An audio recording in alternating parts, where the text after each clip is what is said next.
Greetings, everyone. Welcome back to Learning as a Hobby.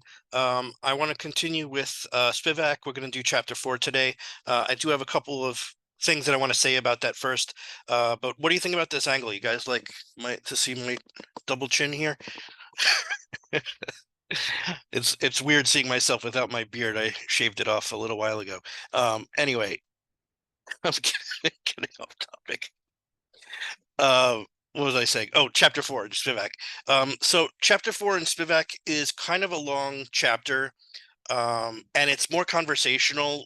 It's sort of like chapter 3 was, where he talks about functions. There's a lot of philosophical discussion about the problems inherent, in defining certain things and analyzing certain aspects of functions, to give motivation for what we're going to do later in the book when we start developing calculus.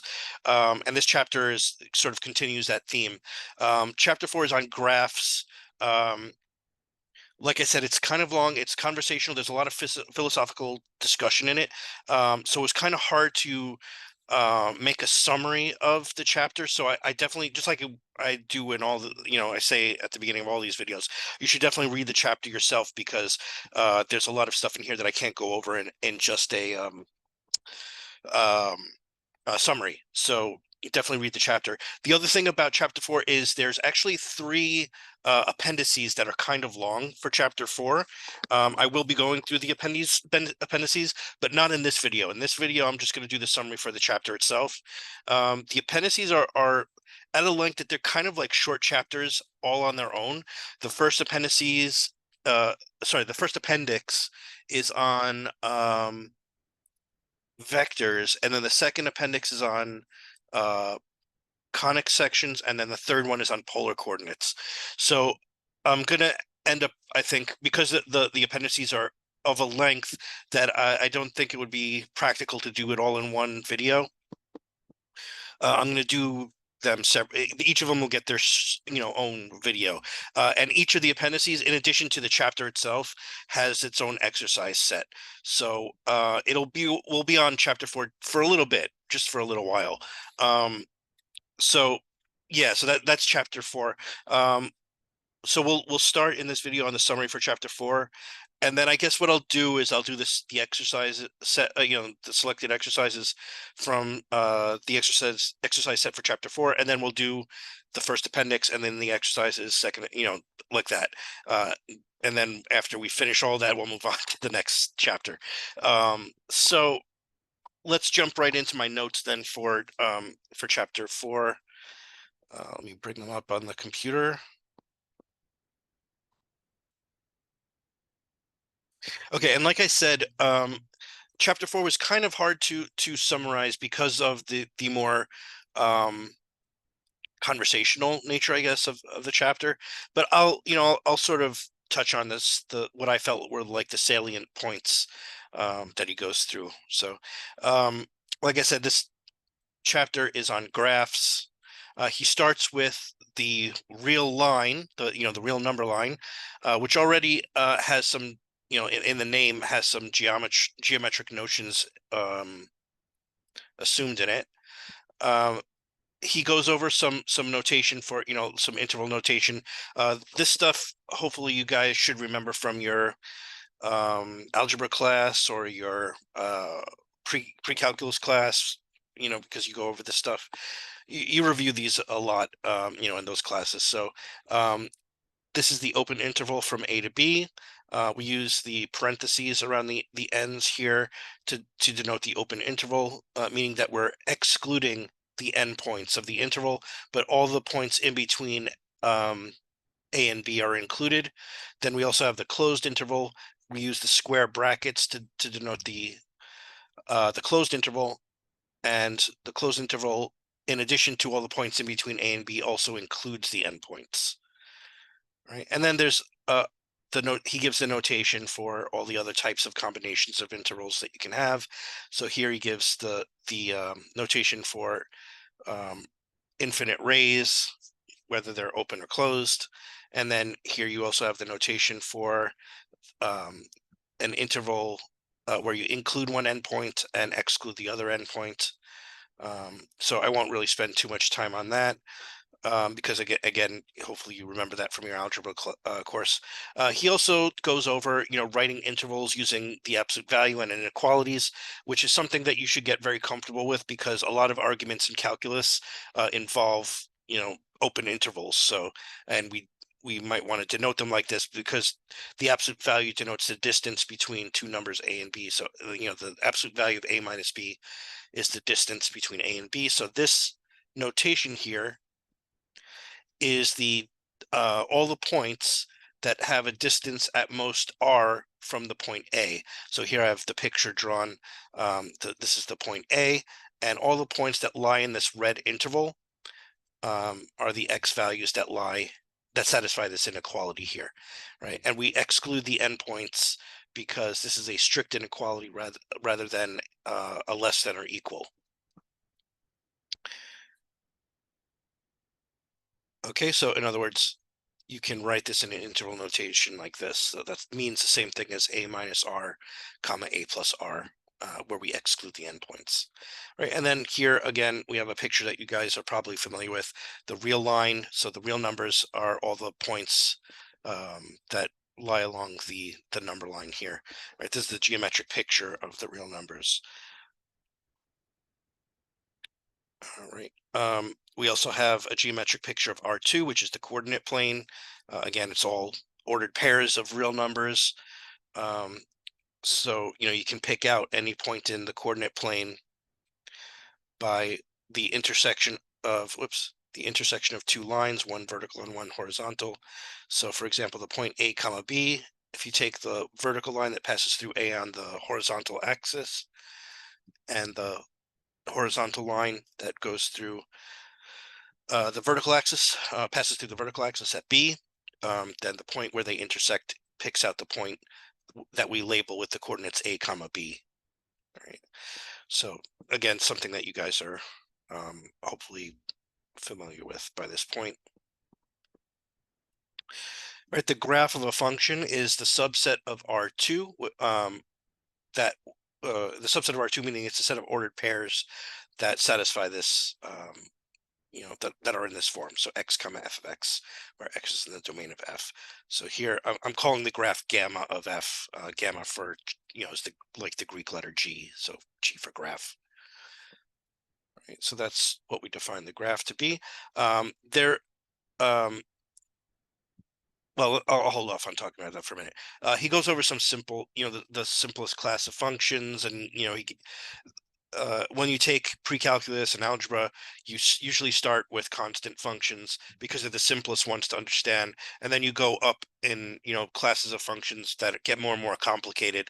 So then, for example, after constant functions, you'll learn about general linear functions, then you learn about polynomials, then you learn about rational functions, and so on and so on. So he starts just by talking about the simplest type of function, which is the constant function. The constant function, the graph of it is a set of ordered pairs that look like this. So x comma c, where c is a fixed number and x can be any real number. So the graph of that looks like this red horizontal line here. Right, like I said, the next class of functions that's sort of like the next simplest is the class of non-vertical linear functions. So the graph of that looks like this: x comma cx, where x could be any, it varies over the real numbers, and c is any real number, is a fixed real number. Remember, vertical lines are not functions because vertical lines don't pass the definition, right, for a vertical. Don't pass the definition, don't satisfy the definition for a function because for a single point, that point is associated to an infinite number of points on the line, so it's not a function. All right, and he gives sort of like an intuitive argument as to why the graph of this is a straight line. So here I have a picture with a red line drawn on it that passes through the origin, and say we have 2 points on the line. So this point, let's say, we want the line that passes through 0, 0, which is the origin, and b comma cb. So this point that I'm labeling A has coordinates B, C, B. And then we have some other point, let's say that lies on the line here, that I'm calling A prime, and we don't know what its coordinates are, so we'll call them X and Y. And then the point where, so the points on the x-axis that are associated to those points, I'm calling B and B prime. All right, so if XY is any other point on the line, using the property of similar triangles, erase this so I can make it clearer what I'm saying. Let's see, maybe I'll use purple. Hopefully this shows up well enough. So we have this big, no, it doesn't show up. Let me use blue maybe. So we have this big triangle here.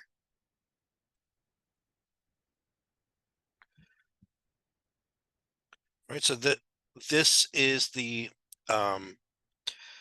vertical distance here is AB, and the horizontal distance here is, I'm calling the origin O. So the horizontal distance is OB, and the ratio of OB to AB,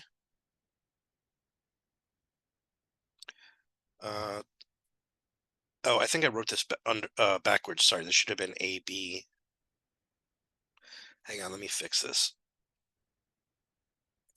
Okay, I wrote both of these upside down. This should have been AB over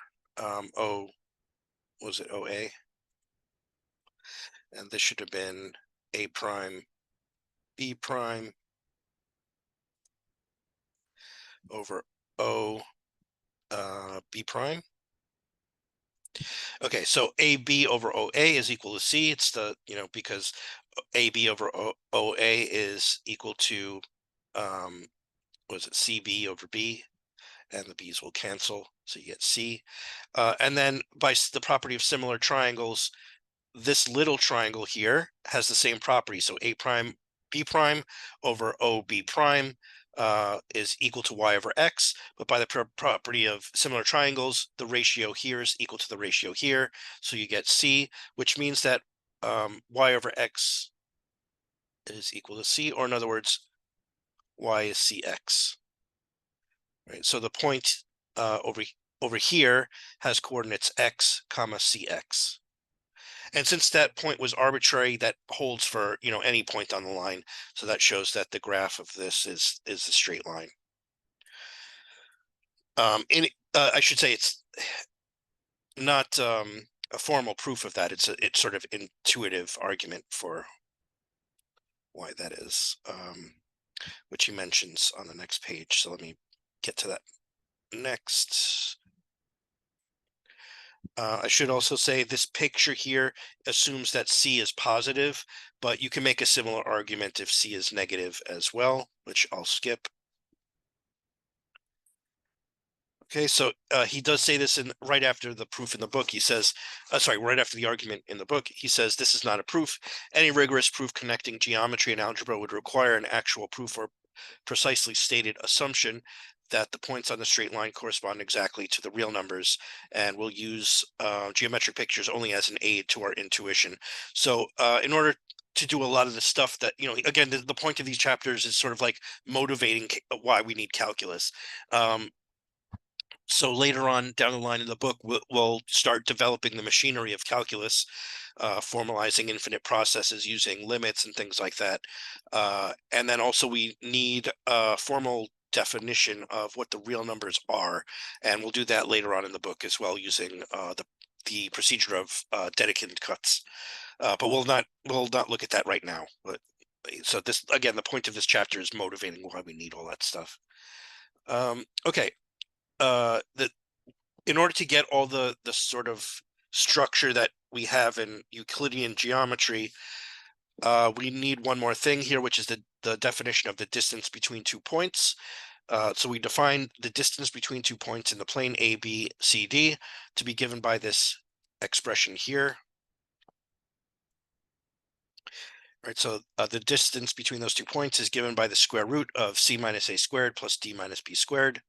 And the motivation for this is the Pythagorean theorem. So if you look in the picture, if I want to define, if I want to find the distance between these 2 points, we'd like for it to be equal to, which is the distance between the 2 points is the length of that line segment there. We'd like it to be equal to the sum of this leg, the square of this leg plus the square of this leg, square rooted, right? And the length here is d minus b, and the length here is c minus a. So that's where the motivation for the definition comes from.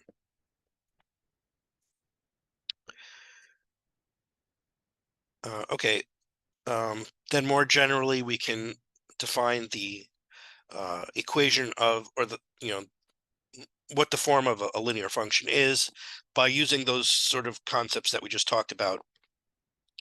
So for example, if the dotted line has slope c, so in other words, f of x is cx, then we can define other lines that are parallel to it. We can find the equation. So for example, if we look at the line that passes through 0d, so in other words has y-intercept at 0d, and is parallel to the line cx, using geometry, we can show that the slope between, the value of the slope of the line here. So again, using this triangle, we get y minus d over x minus 0, because we know this point is 0d, and this is another point xy on the line.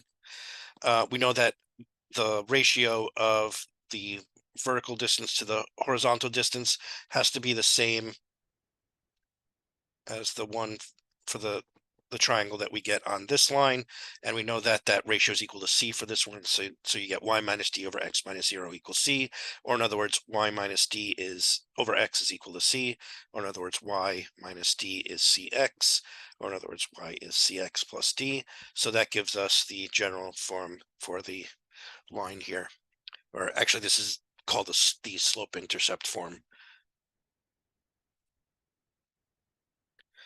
All right, so the graph of something that has that equation, or has that a function that has that form, the graph of it is a straight line. Right, given 2 points A, B, and C, D, you can find the equation of that. You can find the equation of that line by using the facts that we just looked at. So if AB is on the line, then that means that f of A is equals B, and CD being on the line means f of C equals D. Which gives us the system of equations that I have written below. So alpha and beta are, the two fixed values for the function. In other words, f of x is alpha x plus beta, and we have to figure out what alpha is and what beta is if we want the line to pass through A, B, and CD. So solving that system of equations, for example, we can subtract the second equation from the first, and we get that alpha times A minus C is B minus D. And assuming that A is not C, we can divide by A minus C, which gives us that the slope alpha is B minus D over A minus C. And then you can plug that into the value of alpha into one of the equations, and you get that beta is equal to D minus B minus D over A minus C times C. And finally, plugging the value for alpha and beta into the general form of the function, remember it's alpha x plus beta, you get f of x is equal to B minus D over A minus C times x minus C plus D when you simplify.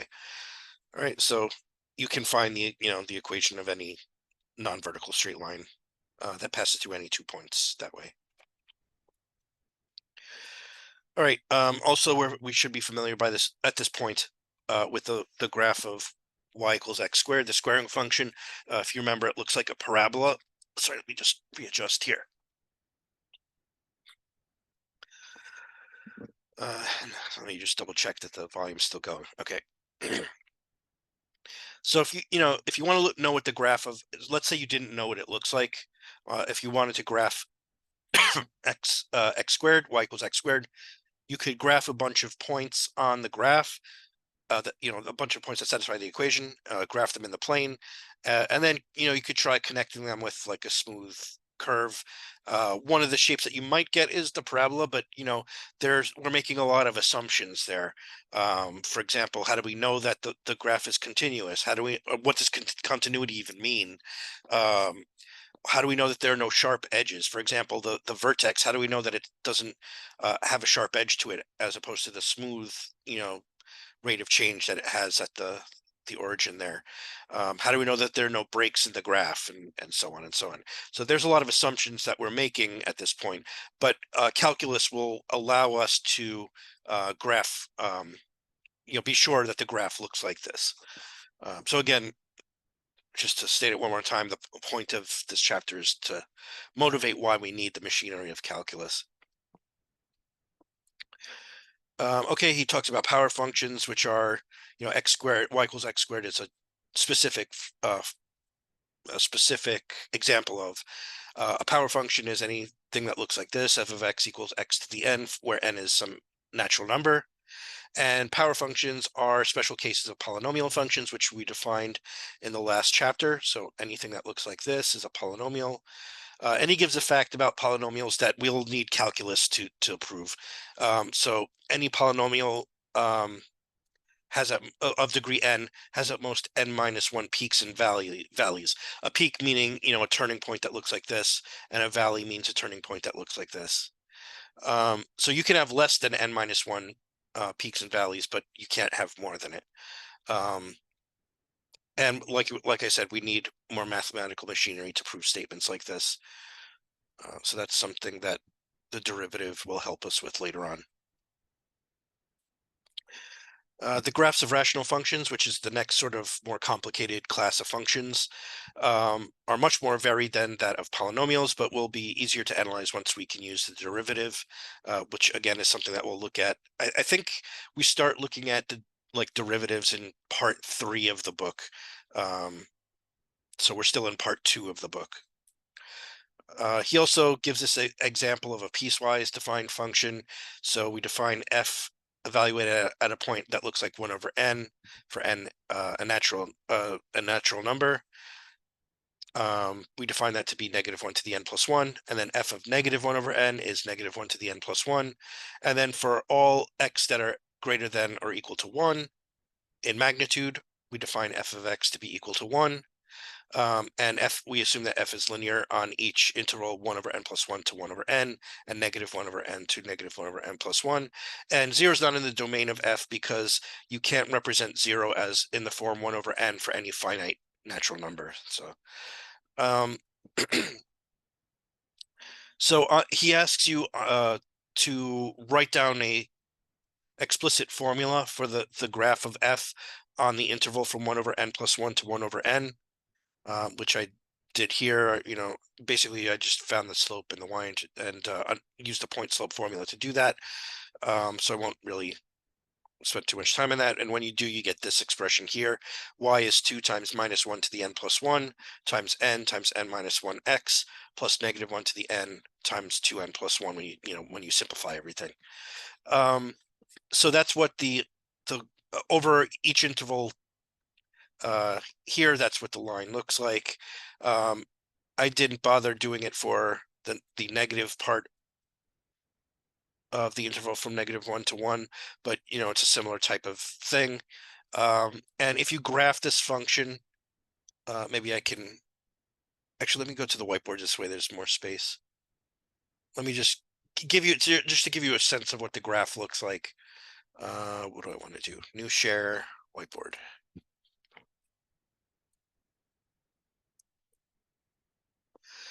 So if the value of x is greater than 1, let me change the color. I'll draw the graph in red. So if x is greater than 1, the height is always 1. If x is less than -1, the height is always less than or equal. The height is always -1.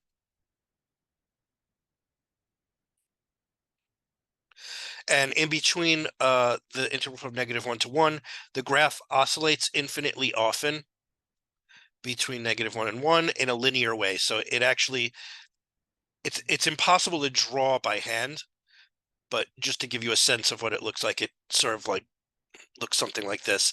But as you get closer and closer to zero, it's impossible to draw.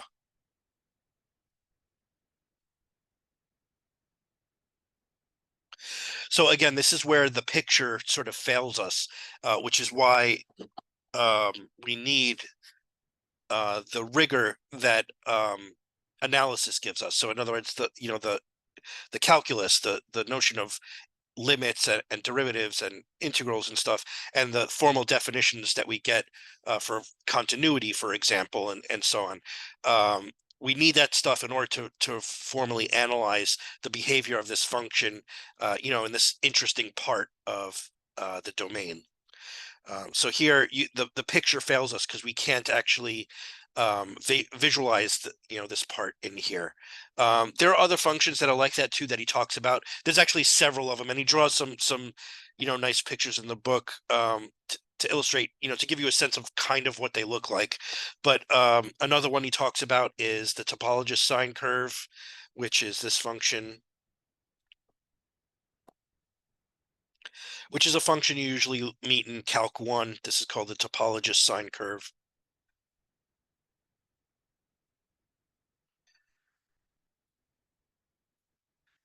Oops, curve. And it has a similar type of problem as you get closer to zero in the domain. It oscillates infinitely often. So, the graph looks something like this. And then it just, oscillates wildly here close to the origin. And then as you get away from the origin, it starts to smooth out again. So again, in here, it's impossible to draw.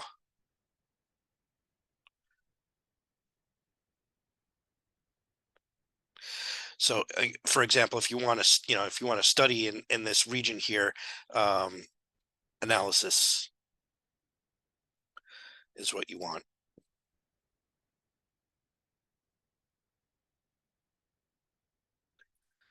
Or even, topology, which is why it's called the topologist sine curve.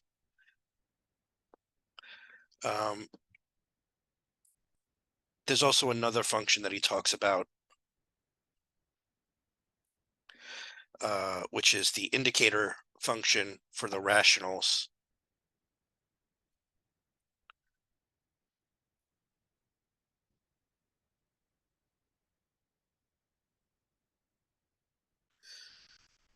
So this is the indicator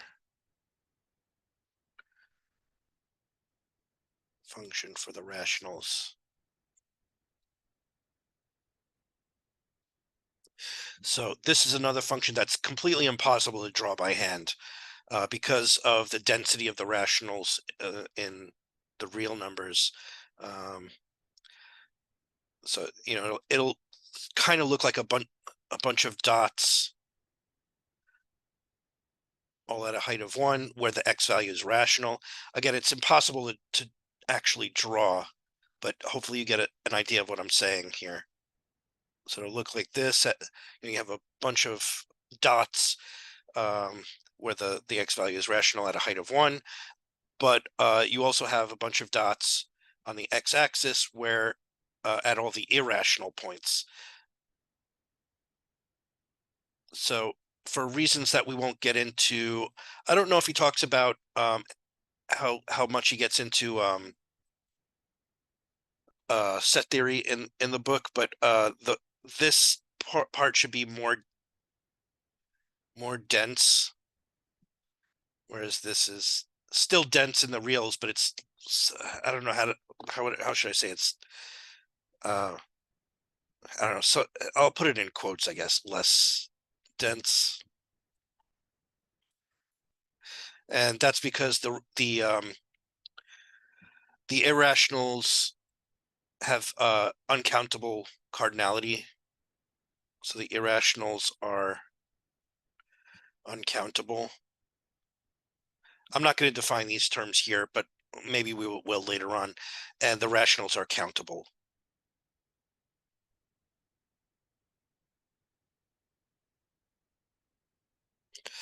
In other words, the irrationals are a sort of bigger infinity. I'll put that in quotes also. Bigger infinity, whereas this is a smaller type of infinity. There are actually uh, there are different types of infinities, which again I'm not going to get too much into here because he doesn't talk about that in this chapter. But smaller infinity, right? And that's because these are countable and these are not. So it's more dense along the x-axis as opposed to at the the height of one. But visually, because the rationals are still dense in the real numbers, with your eyes you wouldn't be able to see that. It's just, you know this is the problem with visualizing infinities and things like that. So, this is a function that you can't possibly draw by hand. So again, just as motivation for why we need the more um, complex machinery that we'll be developing later on. Okay, so let me go back to the notes.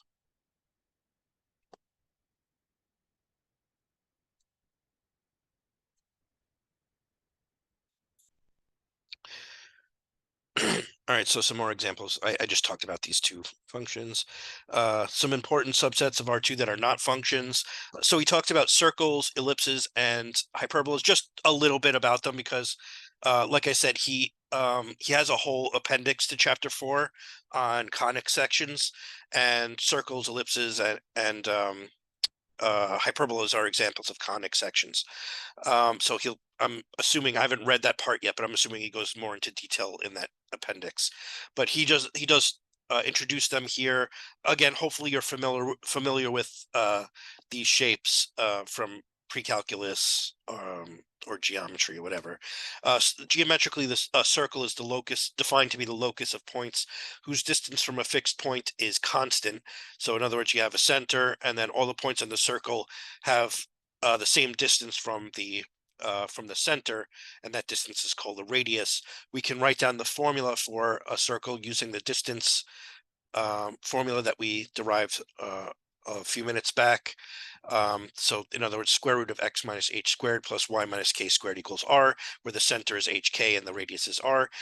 It is more convenient to work with polynomials as opposed to um, radicals. So we don't write it in this form. We usually square both sides and write it like this. So x minus h squared plus y minus k squared equals r squared. So if you remember back to pre-calculus, this is the standard you know form of the equation of a circle. So a circle is not an example of a function because for each x value you have from almost all x values on the circle, you have two y values associated to it, which, if you remember, for a function is not allowed. But you can break the circle up into pieces where it is a function. One way you can do that, for example, is you can break it up into the top part and the bottom part. So the top semicircle,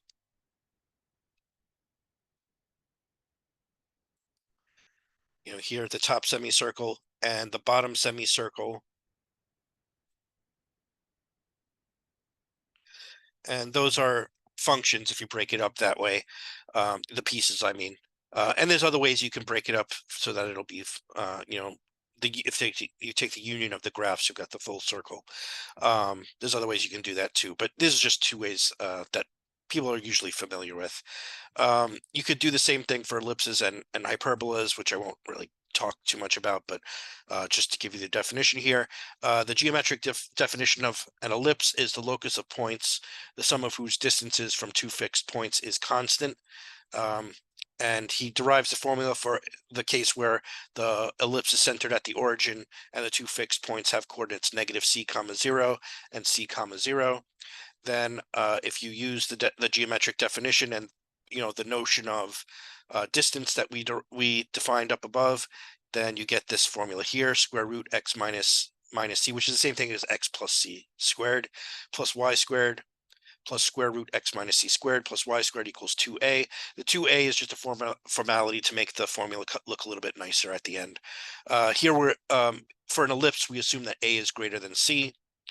And when you simplify this expression, for example, bring one of the radicals to the other side, square, simplify, and then you'll have to isolate the remaining radical again, and then square again, and then simplify everything. And if you bring everything onto one side, you get this expression here. I won't go through the algebra.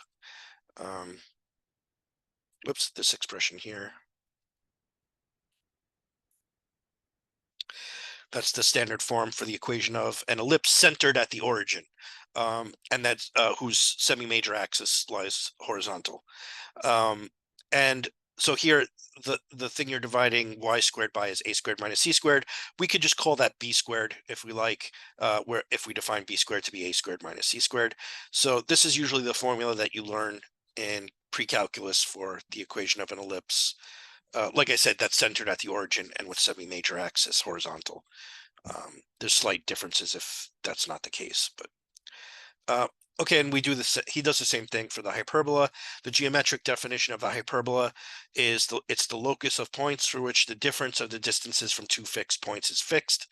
And again, if we make the assumption that the hyperbola is centered at the origin and the two fixed points lie along the x-axis, meaning negative c0 and c0.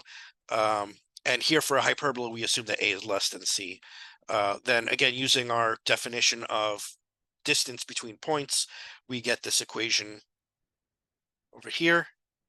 And again, if you simplify everything, you get this formula here, and we can just call c squared minus a squared b squared if we define, if we define it to be c squared minus a squared. And then again, this is the general formula that you usually learn in, like, again, for example, pre-calculus for the equation of a hyperbola. So x squared over a squared minus y squared over b squared equals 1. So I'm not going to go through the algebra there. What you would do something similar to what we did in the case of the ellipse. You would bring one of the radicals over to the right-hand side, square both sides, simplify, re-isolate the remaining radical, square again, simplify, and bring everything on one side, and then you'd get what I have here. Okay, so that's basically what he talks about in chapter 4. Like I said, there are 3 appendices that we'll have to go through that go into more detail about other things. So the first appendix, like I said, is on vectors. Second one is on conic sections, and the third one is on polar coordinates. And I'll have to make separate videos for each of those. And each of the appendices in its own right has its own exercise set. So I'll just end with the sort of like where he ends in chapter 4. So he says, a great deal of this book may be viewed as successive attempts to impose more and more conditions that a quote unquote reasonable function must satisfy. So yeah, that's chapter 4. Like I said, it's the main point, I think, is to motivate, the reason why we need some of the machinery that we're going to develop later on in the book. All right, so I'll end here. This feels like it was a long video, but that's because, like I said, that's because this chapter was kind of long. So in the next video, I think I'll post the solutions to selected problems from chapter 4, and then we'll go through each of the appendices separately. All right, let me just stop the screen share for a second. So I probably will be able to get one more video, maybe 2, before the new year starts. If that doesn't happen, though, I'll wish you guys Happy New Year now.